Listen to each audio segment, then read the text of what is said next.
Nilisikia kwa huzuni sana maneno ya kijana wetu mmoja wa hapa kaunti ya Nakuru kutoka Likia, ward ya Mount Narok, Njoro sub county, Mwadhi, maneno ilipofanyika.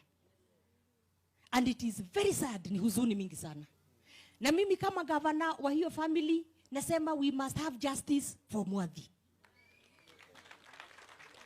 Mtoto wa mtu hawezi uawa hivyo alafu it goes as business as usual. Mwanatinyau. Kanatea. Kwa hivyo hata mimi nasimama na hiyo familia na nataka nishikilie where I can to make sure tumepata justice kwa hiyo mtoto.